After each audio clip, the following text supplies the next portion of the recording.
আমি তো কস্টিউম-টস্টিউম পরে রেডি।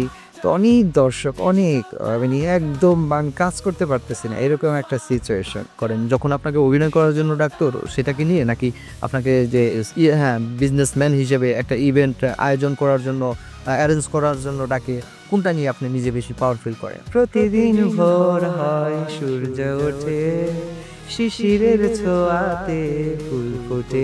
যখন মিডিয়াতে কাজ করতেন বা আপনার মিউজিক ভিডিওগুলা করতেন তখন কি মিডিয়ার কোনো মেয়ের সাথে প্রেম ভালো হয়েছে?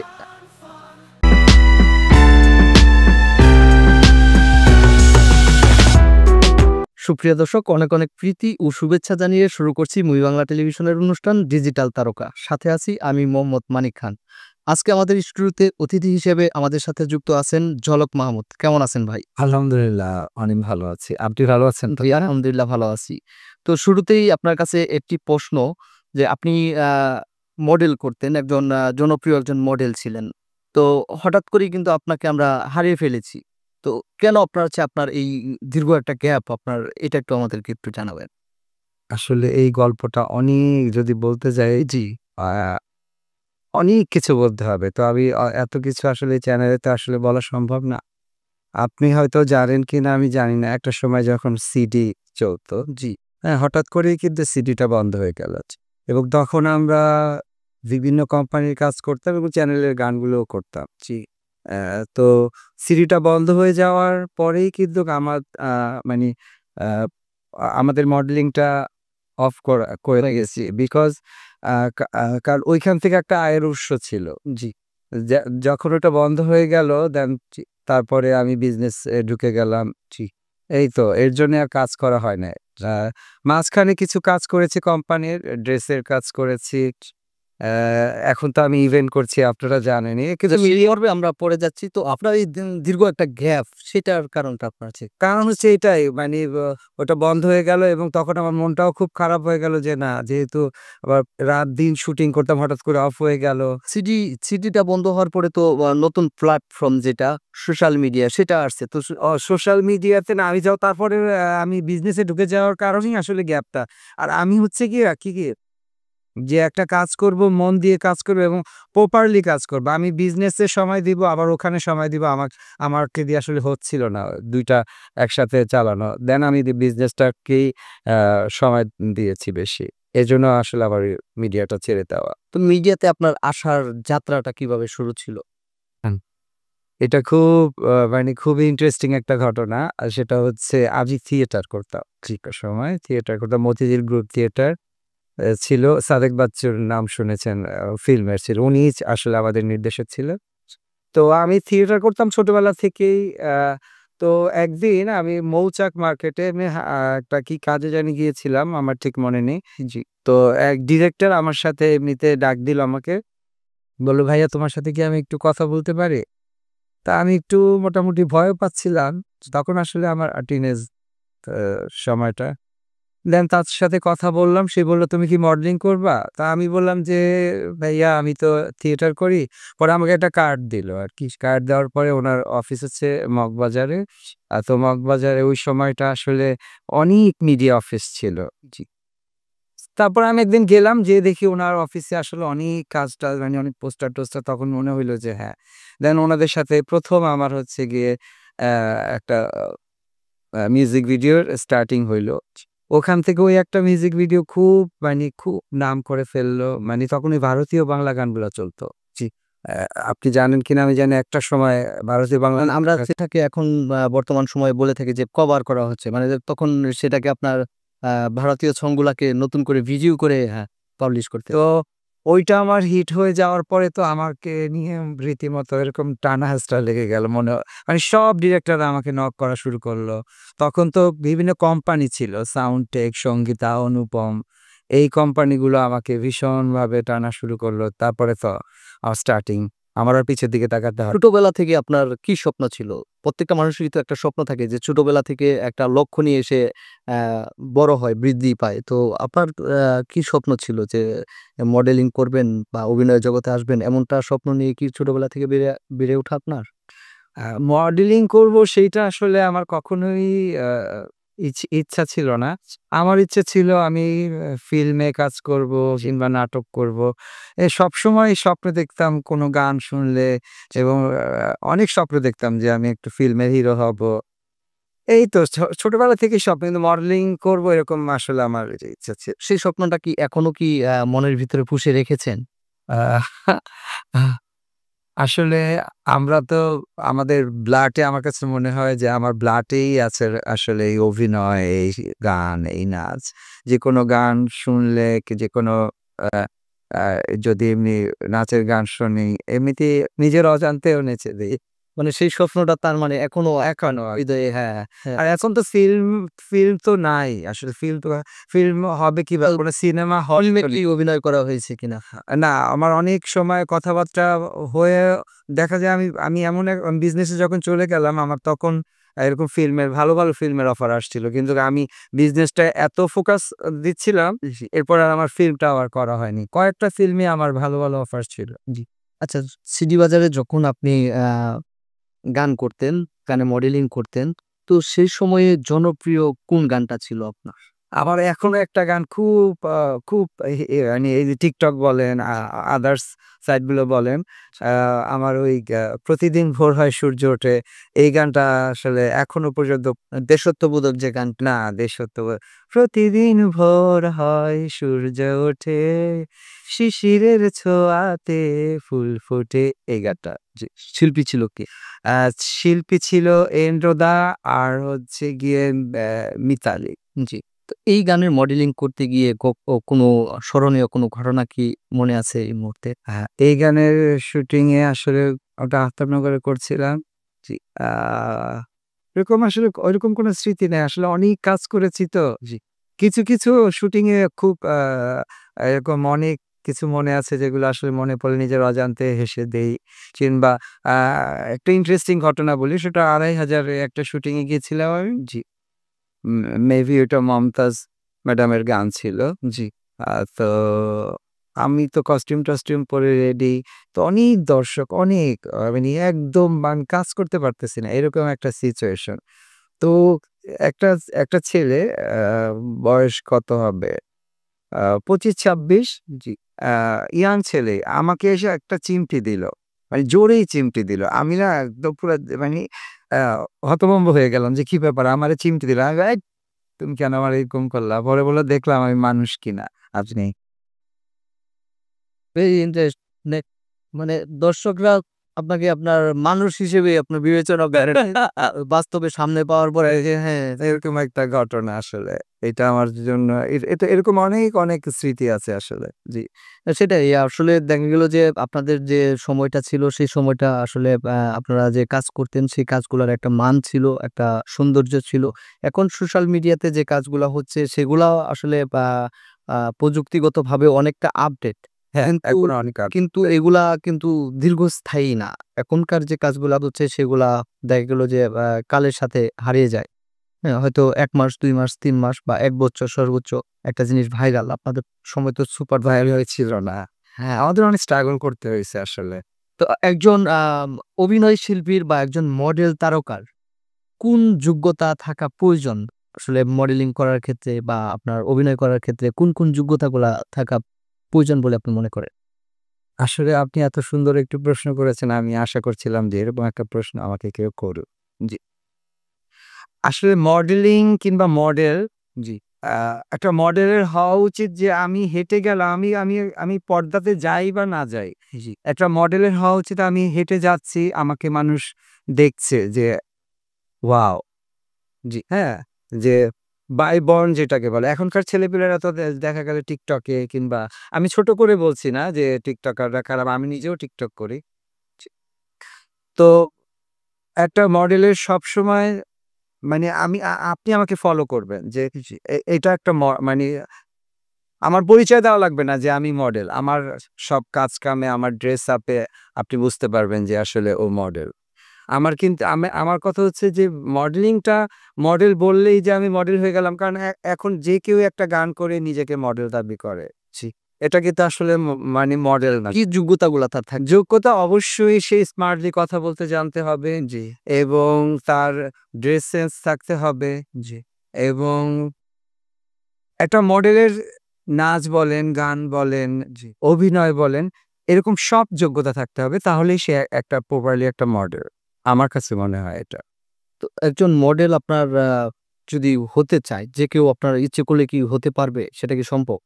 এটা আসলে নিজের উপর ডিপেন্ড করে যে আমি আসলে নিজেকে কিভাবে প্রেজেন্ট করছি।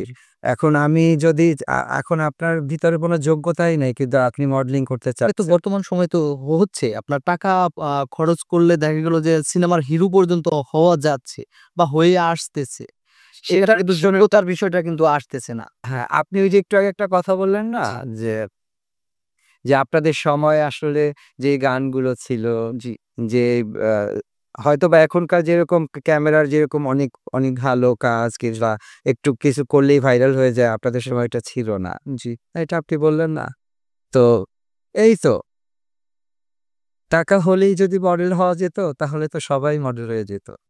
না, হচ্ছে তো বর্তমান সময়ে বর্তমান প্রজন্ম কিন্তু আপনার সেটা হচ্ছে টাকার বিনিময়ে আপনার সিনেমা বানিয়ে সেই সিনেমাগুলো আ সিনেমা হলে পর্যন্ত প্রদর্শন করতে পারতেছে।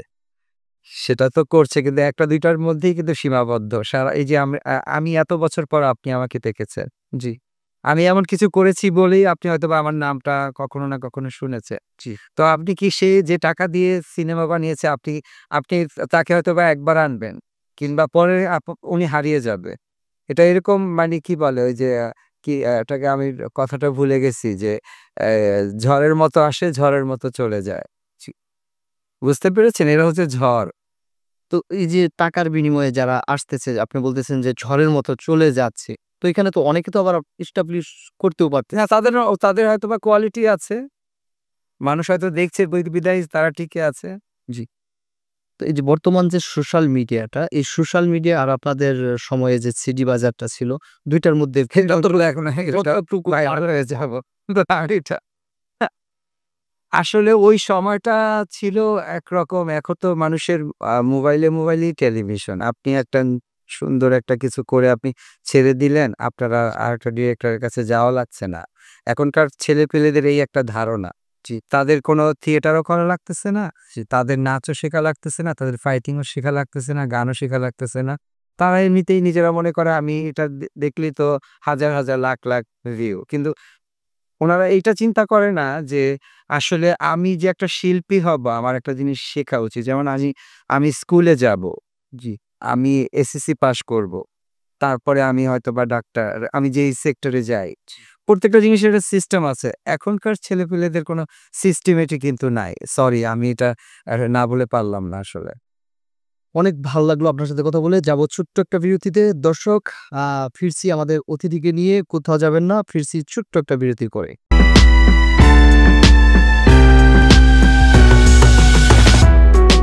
দর্শক, বিরতির পরে আবারও ফিরে আসলাম আমাদের আজকের অতিথি জনাব মাহমুদকে সাথে নিয়ে। তো যে বিষয়টা ভাই বলতেছিলাম যে বর্তমান সময়ে সোশ্যাল মিডিয়া নিয়ে আমাদের কথাটা ছিল। জি। সোশ্যাল মিডিয়াতে দেখা গেল যে একজন ছেলে হোক বা মেয়ে হোক, যদি তার গান হোক বা অভিনয় হোক, নাটক বা যেটাই বলেন শর্ট ফিল্ম, যদি ভিউ হয়, ভাইরাল হয়, তো তাকে আপনার সিনেমা পর্যন্ত আপনার সুযোগ করে দেওয়া হয়। তো এইটা আসলে আপনার কোন দৃষ্টিতে দেখেন আপনি? আসলে এখন বললাম না এখনকার মিডিয়াটা হচ্ছে আ আপনার ভিউর উপরে। জি। মানে আপনিও তাহলে এই বিষয়ের সাথে সহমত যে এখন সহমত না হয়ে কোনো উপায় নাই। সবকিছু সোশ্যাল মিডিয়া ভিত্তিক হয়ে গেছে? হ্যাঁ, এখন আর আ সিনেমার কথা যদি বলতে চান, সিনেমা হলই তো নেই। যে সিনেমার উপরে মানুষ যে একটা আস্থা করবে কিংবা একটা নতুন একটা ছেলে আসলো যে আমি সিনেমা করব। আমরা যেরকম একটা স্বপ্ন দেখতাম সিনেমার হিরো হব, সবাই দেখবে, বড় পর্দায় আমাকে দেখবে। আসলে সিনেমা হলই তো নাই। তো এখন ছেলেপেলেরা কি করবে? এখন ছেলেরা এটার উপরেই ডিপেন্ডেন্ট। আমি এটার জন্য আমার কাছে মনে হয় এখন যুগের সাথে তাল মিলিয়ে এটা ঠিক আছে। মানে ভিউ কামানো এবং আরেকটা মজার ব্যাপার হচ্ছে ভিউর সাথে, সাথে কিন্তু ওদের একটা ফিক্সড ইনকামও হয় আরকি। তো ওরা ওই ইনকামটাও পাচ্ছে আর যেহেতু ওরা ফিল্মটা পাচ্ছে না, সেক্ষেত্রে আমার কাছে মনে হয় যে এটা খারাপ কিছু না, আর এটা দোষের কিছু না। এটা আ না, ঠিক আছে। সোশ্যাল মিডিয়া থেকে আপনার দেখা গেল যে TikTok থেকে কিংবা আপনার হচ্ছে লাইকি থেকে বা অন্যান্য যে প্ল্যাটফর্ম গুলা আছে Facebook পেজ বা YouTube বলেন, সেখানে একজনের একটা ভিডিও ভিউ হলো তাকে সিনেমা পর্যন্ত সুযোগ করে দেওয়া হয়। তো তো সেইটা কি আসলে কতটুকু যুক্তি? সেটা আমি মনে করব যে কথায় আছে না রুচির দুর্ভিক্ষ। জি। হ্যাঁ? আর এক কথায় আপনি বুঝে নিবেন। আর আমি যদি এখন কিছু বলতে চাই একদম দেখা যাবে বেশি পচা কথা বলে ফেলবো, রাতারাতি ভাইরাল হয়ে যাবো। আমি আসলে আ আ খুব এইসব পচা কথা বলে আমি ভাইরাল হইতে চাচ্ছি না। আরেকটা আরেকটা বিষয় কথাই বলব যে রুচির দুর্ভিক্ষ। আরেকটা বিষয় যে বিষয়টা নিয়ে আপনি বর্তমানে কাজ করতেছেন ইভেন্ট ম্যানেজমেন্ট।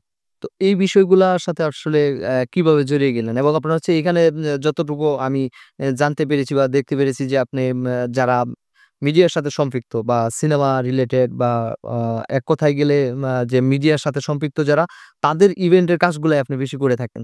তো এটা আসলে আপনার কেন আপনার এদিকে আপনার অগ্রসর হওয়াটা? আ আপনি তো আমি যেহেতু মিডিয়া রিলেটেড, জি, মিডিয়ার ছেলে। আমার সব পরিচিত মানুষই আসলে মিডিয়া। জি। তো আমি ইভেন্টটাতে আসা হচ্ছে ইভেন্ট এবং ইন্টেরিয়র এ আসা হচ্ছে আমার বাসা। আমি যখন মডেলিং করতাম আমার বাসা খুব পরিপাটি করে আমি গুছিয়ে রাখতাম। জি।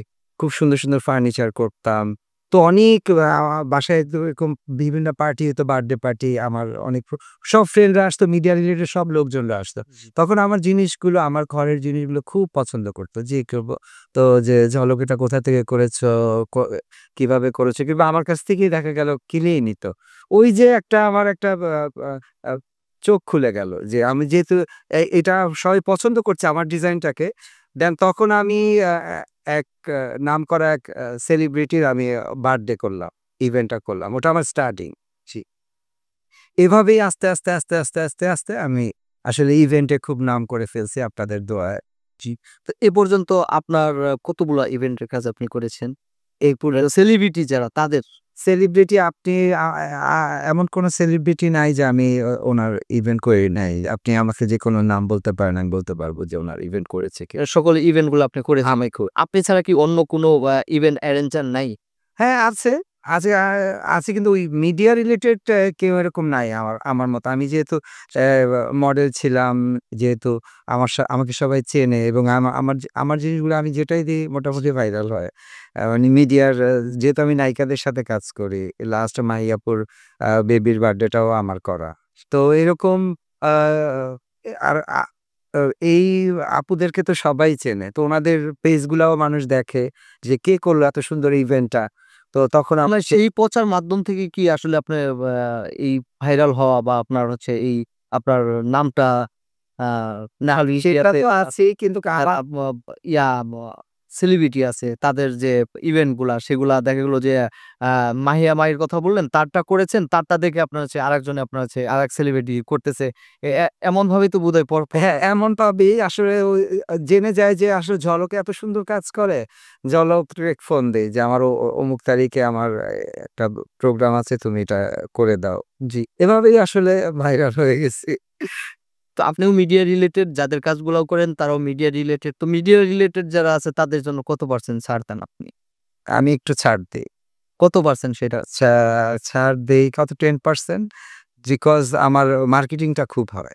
জি, আমার এর জন্য বুস্টিং করা লাগে না। আমি এখন পর্যন্ত আমার পেজের কোনো বুস্টিং করাইনি। জি। তো এই যে আপনার উদ্যোগটা বা আপনার একটা বিজনেস, এটা একটা আপনার বিজনেস। এই বিজনেসটা আপনার হচ্ছে আ আ বিজনেসের সাথে জড়িত হওয়ার পরে কি আপনার ধরে নিব তাহলে যে আপনি মিডিয়া থেকে বিচ্ছিন্ন হয়ে পড়েছে? মিডিয়া থেকে বিচ্ছিন্ন হয়নি। মিডিয়াতেই আছি। কারণ হচ্ছে তার যেহেতু আগে ছিলেন একভাবে, এখন এখন আছেন অন্যভাবে। বিজনেসম্যান হিসাবে। তো আসলে আমার এখন মাঝে মাঝে তো একটু খারাপ লাগেই। যেহেতু আগে রাত-দিন শুটিং করতাম। এখন রাত-দিন ইভেন্ট করি কিংবা ইন্টেরিয়র করি। খারাপ তো একটু লাগেই। আগে আপনাকে মানুষ ডাকতো অভিনয় করার জন্য বা গানের মডেলিং করার জন্য। আর এখন ডাকতেছে আপনাকে অন্যভাবে। হ্যাঁ, বিজনেস আর্নিস্ট জি। মানে তাদের একটা কাজ করে করার জন্য আপনাকে ডাকতেছে।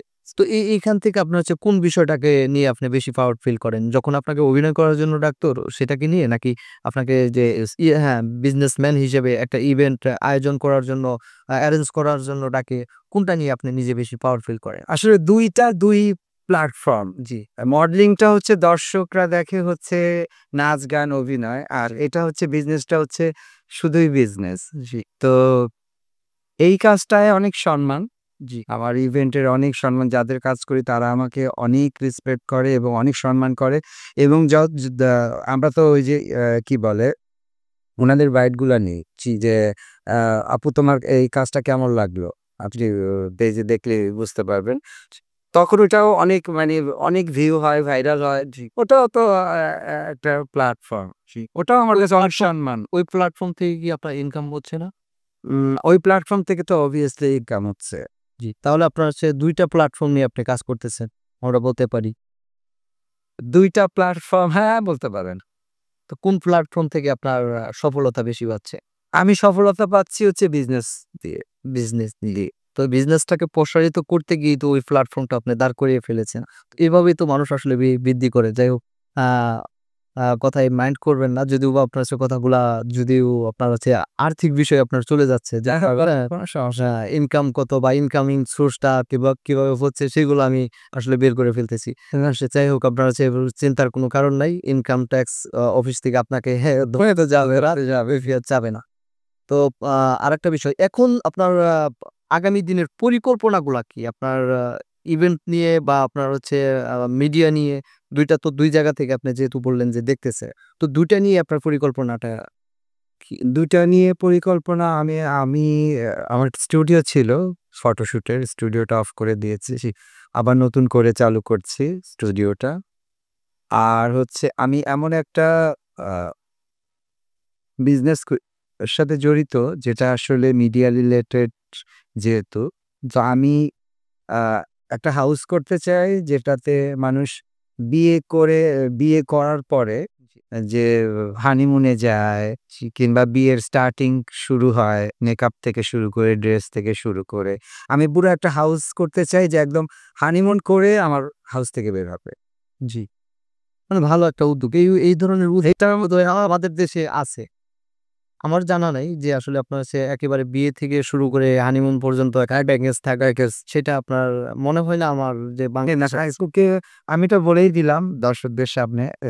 জি। আর মিডিয়া নিয়ে আপনার কি পরিকল্পনা আছে?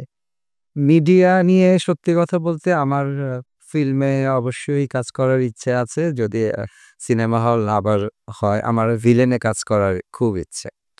যে আমি আর হিরো হব না, কিন্তু আমি ভিলেনে কাজ করব। তো ভিলেনে কাজ করতে গেলে তো অনেক তেজি থাকতে হয়। অনেক পেয়েছি তখন তখন তো নিজেকে তো আমি বললাম না, আমি যেই কাজটাই করি ওটাকে আমি খুব ফোকাস দেই। জি। যেমন আমি যখন যখন মডেলিং করতাম আমি শুধু মডেলিং নিয়েই ছিলাম, ওটা নিয়ে আমার ধ্যান-জ্ঞান ছিল। এবং যখন আমি বিজনেস ফোকাস দিয়েছি, আমি একদম বিজনেসে ফোকাস দিয়েছি। যখন মিডিয়াতে কাজ করতেন বা আপনার মিউজিক ভিডিও গুলা করতেন তখন কি আ মিডিয়ার কোনো মেয়ের সাথে প্রেম ভালো হয়েছে? প্রেম ভালোবাসা আসলে মিডিয়াটাই আমার প্রেম। জি। এই তো মিডিয়ার সাথেই প্রেম করেছি। এনে বা আপনাকে কেউ প্রেমের প্রস্তাব দিয়েছে কিনা মিডিয়ার? অজস্র এখনো পর্যন্ত। জি।